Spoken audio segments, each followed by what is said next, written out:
Un cordial saludo, familia nómada. Estamos aquí en el Parque de la Resistencia de Medellín y hoy vamos a tener una sesión más de nuestro espacio de pensar la historia, y para abordar la temática de hoy, que es el manifiesto comunista, tengo un invitado. ¿Cuál es tu nombre?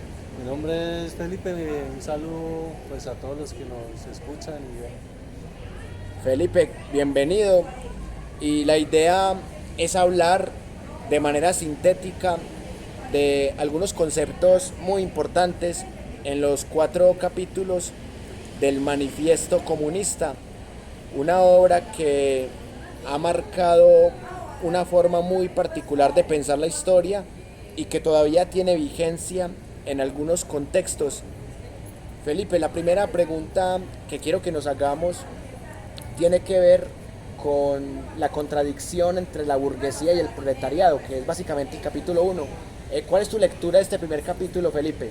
Listo, no, pero antes de como entrar ya de lleno en el texto me gustaría como darle un breve como preámbulo al mismo documento porque lo amerita. Primero que todo, ya Marx y Engels habían hecho esfuerzos como para publicar en un texto condensado la forma de pensamiento y su nuevo sistema filosófico que habían creado y cómo veían la historia de la humanidad.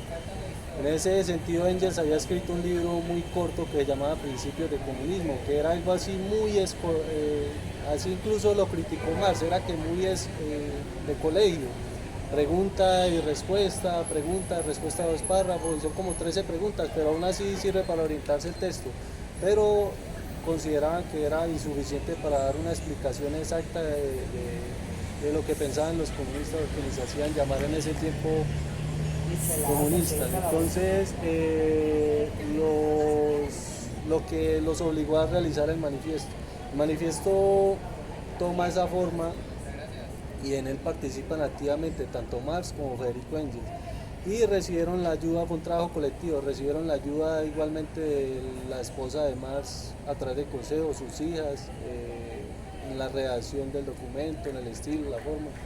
Y en el 1848 es que sale este texto a la luz pública como la forma en que el mismo introducción lo dice: un fantasma recorre Europa, el fantasma del comunismo, asusta a todo el mundo, pero todavía nadie sabe cómo es en carne y hueso. Entonces en este manifiesto se trata de saldar esa duda, manifestar públicamente qué pensaban los comunistas y cómo veían la sociedad y el mundo. Entonces esa es la introducción del libro, y otro aspecto importante es que el año en que lo publican, 1848, ocurre una serie de insurrecciones en toda Europa. Fue la insurrección en París, que fue aplastada. Luego eso pasó a Alemania, vivieron insurrecciones en Alemania y fue una época de revolución en Europa. Y era el esfuerzo del proletariado de sacudirse a la monarquía que aún reinaba en estos países. Entonces ese es el preámbulo del libro, y ya entrando en materia, el libro en sí arranca con un capítulo que se titula Burgueses y Proletarios. Entonces es un texto que Marx y Engels desglosan el método que habían descubierto para estudiar la historia, que era el materialismo histórico. Era traer el método filosófico del materialismo dialéctico, aterrizarlo al análisis de la historia de la humanidad. Entonces en él explican cómo surge la burguesía, cómo se forma como una clase social, cómo a través de la lucha y por la violencia destrona el feudalismo, y cómo ellos lo consideran la clase más revolucionaria en la historia. La burguesía transformó el mundo de una forma que ni ellos sospechaban que podrían llegar a transformarlo, y hoy en día todavía lo siguen transformando. Y ya pues el mismo manifiesto nos dice que se asemejan como el mago que saca conjuros del sombrero, y llega un punto en el que ya es tanto la fuerza de sus conjuros que no es capaz de controlarlo y se le sale de sus manos. Entonces en ese primer capítulo lo interesante es eso, es que aterrizan históricamente el surgimiento de la burguesía como clase social, su misión histórica universal, y ya el periodo en el que ellos dejan de ser progreso para la humanidad y se comienzan a convertir en una traba, y viene ya la aparición del proletariado y su misión histórica. Sí, hombre, yo también quiero rescatar algo de ese capítulo 1, que es básicamente el concepto de lucha de clases en diferentes momentos de la historia.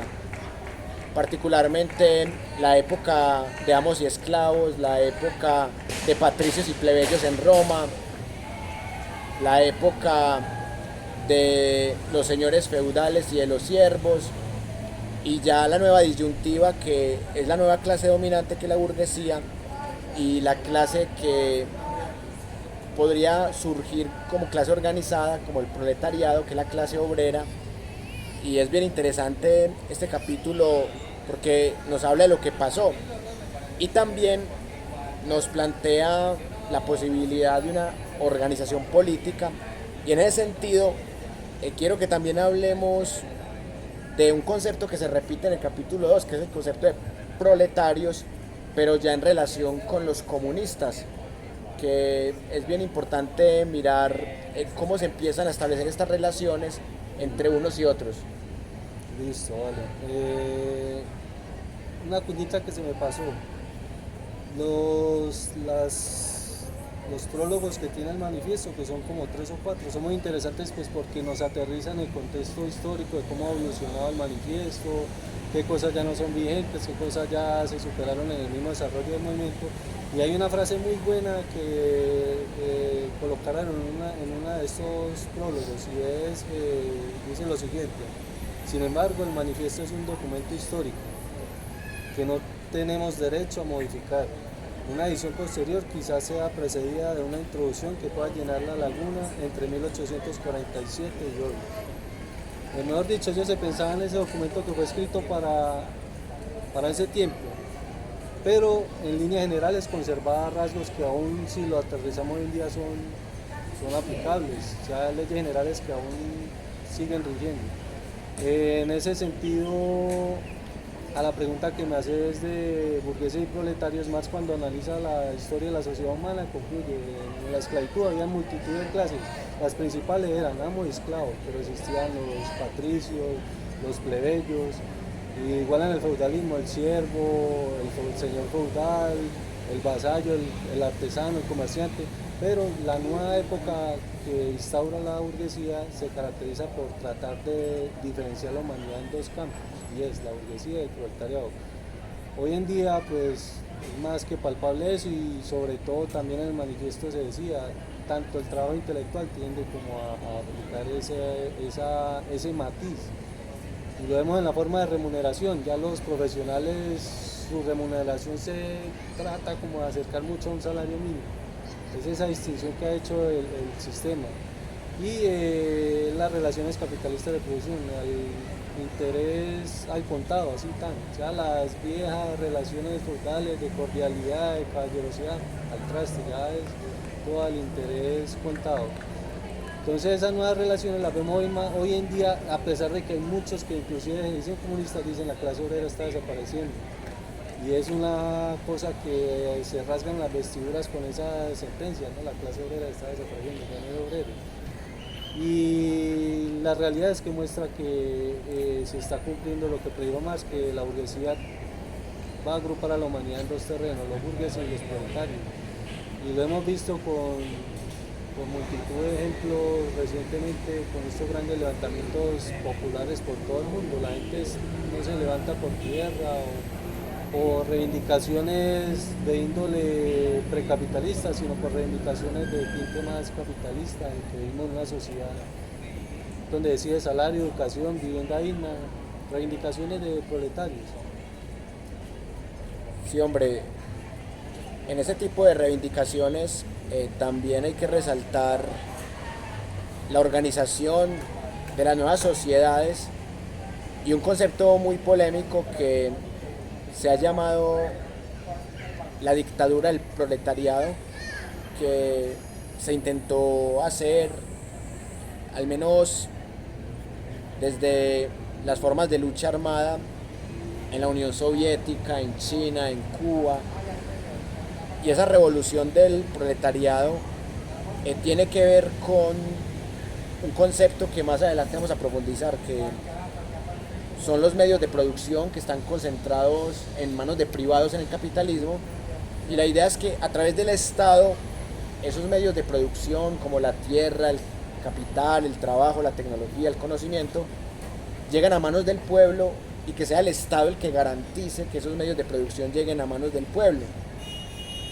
Y por eso en este manifiesto comunista podemos ver las contradicciones que en el caso colombiano las vimos con gólgotas y draconianos. Los gólgotas, defensores acérrimos del libre comercio, y los draconianos, defensores acérrimos del proteccionismo estatal de la economía. Entonces, la tercera pregunta que quiero que nos hagamos es por las diferentes literaturas que hay en el manifiesto. En el capítulo 3 se habla de literaturas socialistas y comunistas, pero hay literaturas socialistas que son creadas por sectores de la burguesía. La socialdemocracia muchas veces en los países la ha manejado la burguesía, y eso es lo que ahí denuncia Marx. Y también hay otro concepto ahí muy importante, que es la diferencia entre la propiedad personal y la propiedad privada, que en Colombia uno ve gente que confunde las dos. O sea, que lo que pretende el comunismo no es meterse con la propiedad personal, sino con la propiedad privada, que la propiedad privada, entre otras cosas, fue convertida así por impostores, en el caso colombiano por terratenientes. Entonces, ¿cuál es tu lectura de este tercer capítulo? Listo, bien.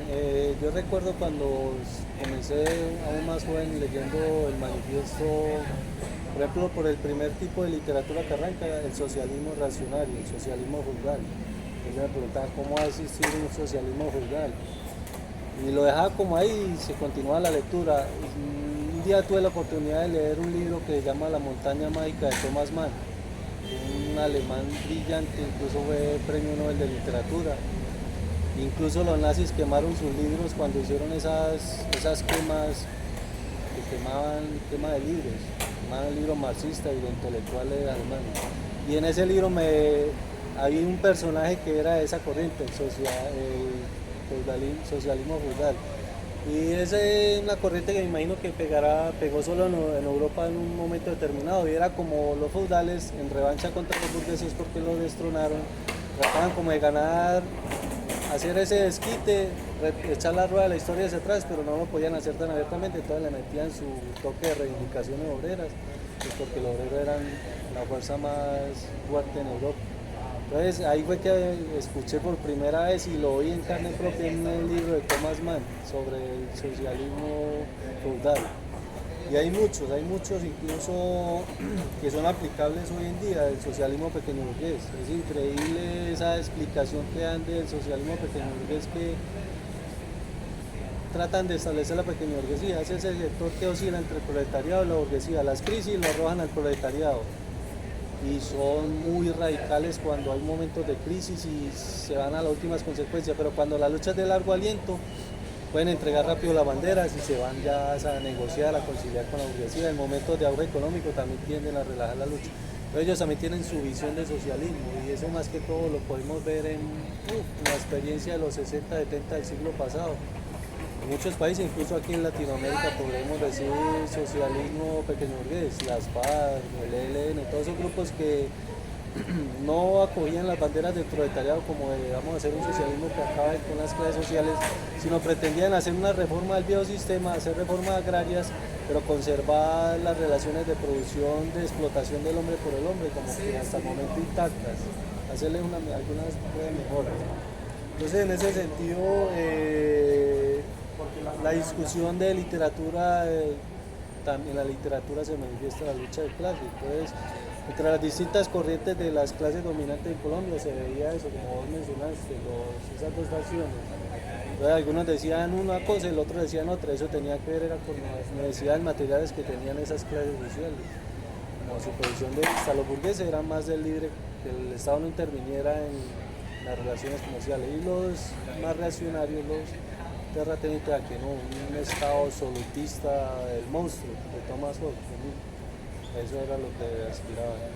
También hay otro señalamiento en cuanto a esa corriente literaria, están los utopistas, que ya el movimiento y la marcha de la historia superó eso, ya no, casi no vemos personas utópicas, que vamos a ir al campo y a hacer una comunidad colectiva y nos vamos a liberar del sistema. No, ya tarde, usted siempre va a necesitar del comercio. por herramientas, entonces no hay una sociedad libre, entonces no nos podemos liberar del sistema yéndonos al campo, aislándonos de la sociedad. Y hay otra que se llama el socialismo alemán, que es como esa corriente como radical que existió en Alemania en los primeros inicios del movimiento obrero, y era quienes pretendían copiar de Francia la experiencia, aún siendo Alemania un país con rezagos feudales. Entonces decían, no, vamos contra la burguesía, y la burguesía ni siquiera había constituido como clase social. Entonces eran personas que pensaban revolucionar, con espíritu revolucionario, pero no tenían los pies en la tierra. Ese es el término, más o menos. Sí, muy interesante esa discusión. Y también en el capítulo 4 hay un debate muy interesante que tiene que ver con las actitudes ante opositores. Cuando se habla del tema del comunismo, y es un capítulo corto pero a la vez es contundente, porque allí podemos encontrar unos debates que incluso podríamos traer al siglo XXI y que no estaríamos siendo anacrónicos. Felipe, ¿cuál es tu lectura de este último capítulo del Manifiesto Comunista? Qué humildad que no me chiste como la gente. No le vamos a pedir plata, tranquilo. Esa consideración que vos me realizás. Me da la colorada con un pañalito para él. Nada, hermano, estamos en una llamada para trabajo. Acompaña para él, acompaña. Qué pena, amigo. No, es que estamos ocupados en un lado. Listo, entonces, frente a lo que vos me planteas, voy a tratar de hablar de eso y hablar sobre algo que de pronto dejé en el aire, que es la dictadura del proletariado. La relación de los partidos comunistas con los partidos de oposición. Básicamente, aunque no es el matiz para diferenciar entre un partido oportunista y un verdadero partido comunista, sí es un indicio. El mismo capítulo, que es cortico, lo establece. Se pueden hacer alianzas, lo establece. Cuando todavía están los feudales, hay que destronarlos, el partido puede hacer alianzas en miras a acelerar la revolución burguesa, que aún no ha ocurrido. Pero el partido nunca debe olvidar de miras de que 1.000.000 de contradicciones separan a la burguesía del proletariado, no disolverse en ese movimiento, la independencia. Entonces, cuando analizamos la historia del movimiento comunista en Colombia, vemos que eso le faltó mucho a los comunistas acá en el siglo XX. El Partido Comunista Colombiano se ganó la fama de ser el furgón de cola del Partido Liberal Colombiano. Y fue en esa lógica de que había que hacer una revolución burguesa, entonces que ellos la hagan y nosotros lo seguimos. Perdieron la independencia y en cierta medida se desvirtuaron, y todavía hoy podemos decir que no tienen ninguna independencia y ni siquiera le abran a los proletarios. No, es que tenemos 1.000.000 de cosas que nos rivalizan con los patrones. No, eso buscan es una forma de establecer armónicamente el sistema, que no haya contradicciones. El ejemplo China. El mejor ejemplo sobre esa relación de los partidos comunistas con los partidos de oposición lo tenemos a través de la Revolución China. Los comunistas chinos les tocó aliarse con los nacionalistas del Kuomintang, dependiendo del grado en el que se estuviera desarrollando la revolución.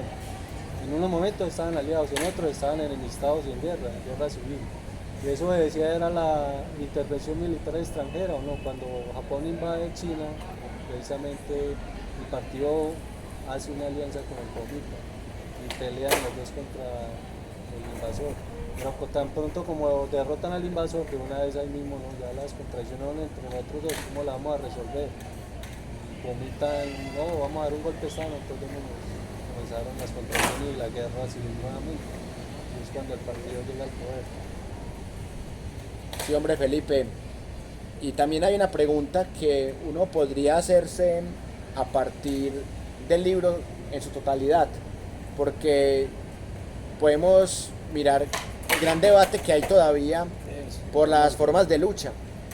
Entonces está el método de Gandhi, el que aplicó Martin Luther King Jr. en Estados Unidos, Nelson Mandela en Sudáfrica, y también está la revolución armada, que también ha habido revoluciones armadas burguesas como la Revolución Francesa, la Revolución Mexicana, que también fue una revolución burguesa, cuando tumban el porfiriato, la Revolución Rusa, que sí es una revolución bolchevique basada en el marxismo-leninismo, la revolución china, que también vos mencionaste ahí el tema de China, la revolución cubana. Entonces, yo quería conocer, ya en esta última pregunta, ¿cuál es tu posición sobre el concepto de las formas de lucha? Tanto las formas de lucha pacíficas como las armadas. Listo. Se me quedó en el aire la dictadura del proletariado, que es muy interesante, pero voy a responder primero esta que es demasiado vital porque muchas personas se confunden. Él más o menos lo analizó de la siguiente forma. Las masas siempre tienen un método de lucha por un momento histórico determinado. Es decir, él decía, las masas en un momento están haciendo huelgas económicas, van acumulando, luego hacen huelgas políticas y luego puede que desate una insurrección. Entonces, el concepto de combinación de todas las formas de lucha es un concepto desviado desde el punto de vista leninista, porque Lenin decía, el partido simplemente jalona un poquito a las masas, no va muy adelante de las masas porque se aísla de ellas y se pierde el partido, pero el partido va muy pegadito a las masas, pero a la vez las va jalando, no va atrás. Entonces las masas siempre tienen un estilo y forma de lucha determinado en un momento histórico. Entonces en Colombia era hacer paros y huelgas y hasta pasarnos por grandes levantamientos sociales, estallidos sociales, y esa era la forma de lucha. Y no es como piensa mucha gente que vamos a votar, vamos a ir a la lucha armada al campo, luego vamos a hacer huelga. No, hay una forma de lucha determinada en un momento histórico y es deber del partido investigar las formas de lucha, hacerlas más conscientes y mirar para dónde es que va, cuál es la tendencia de eso, hacia dónde va, hacia dónde apunta, y organizarle y hacerla más consciente dentro del pueblo. Entonces, desde el punto de vista leninista hay que estar atento a cuál es esa principal, y cogerla con fuerza y acompañar a la masa en ese trayecto. Sobre la dictadura del proletariado, para terminar así como brevemente, es un concepto histórico que se formó. Marx no lo hizo de la noche a la mañana. Marx comprendió la tendencia general del movimiento, pero fue la práctica la que le enseñó. Y sobre todo fue la Comuna de París.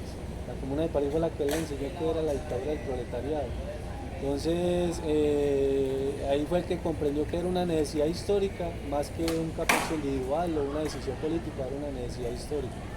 Y es en la necesidad de tener una etapa de transición entre capitalismo y comunismo que se llama socialismo, donde las clases destronadas y en la necesidad de recuperar lo perdido centuplican su fuerza, decía Lenin, se vuelven más poderosas, más astutas, ellos tienen el conocimiento, el adiestramiento militar, los recursos, y van a recuperar lo perdido. Entonces necesita una dictadura como aplastarlo a ellos. Entonces eso tiene sus matices, se trata de eso, que en la dictadura del proletariado la masa aprenda a administrar los recursos públicos, a administrar el Estado y que el partido vaya siendo ese lado. Y no que lo que nos pasa en Rusia y también en China, y es que el partido reemplazó a la masa administrando el Estado. Entonces creó la burocracia, se creó el ejército permanente, que eso no se debe permitir, un ejército permanente de gente armada separada del pueblo. La comuna nos enseñó armamento general del pueblo. Si todavía tenemos armas, que todos estemos armados, sino que no haya nada.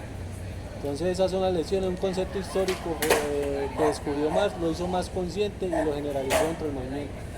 Entonces, lástima que el tiempo no nos dé como para debatir más, pero de todas formas estaremos atentos a las preguntas que hagan en el chat y como para despedirnos. Mi nombre es Felipe y hago parte de la Escuela Sindical Mariacano y parte de mi pasatiempo es debatir sobre el marxismo y dar cursos, charlas y conferencias a sindicatos. Y sobre la Universidad Nómada me llama mucho la atención y me agrada el espacio porque es en ese espíritu altruista de enseñar. Que como vemos, Marx y Engels eran eminentemente maestros y enseñaban a la gente desinteresadamente. Entonces estos espacios muy buenos y el llamado también a la gente es que a estudiar, estudiar y estudiar. En cierto tiempo Marx le decía a sus jóvenes, estudiar, estudiar y estudiar y estudiar. Entonces un saludo a todos y espero que nos veamos en una próxima.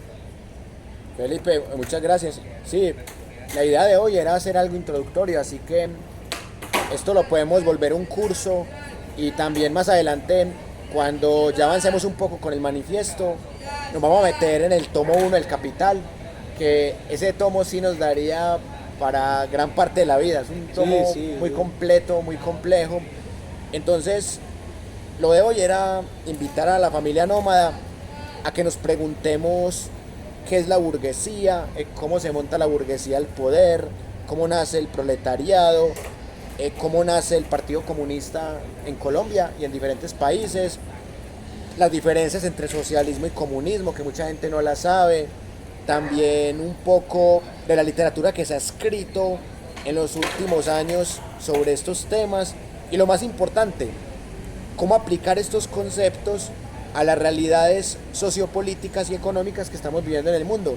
Entonces, les invitamos a que estén pendientes del canal porque ahí seguiremos montando videos sobre estos textos de Marx con un enfoque crítico y también con la intención que siempre hemos tenido de buscar una sociedad más democrática en lo político, más incluyente en lo social, más equitativa en lo económico y más sostenible en lo ambiental.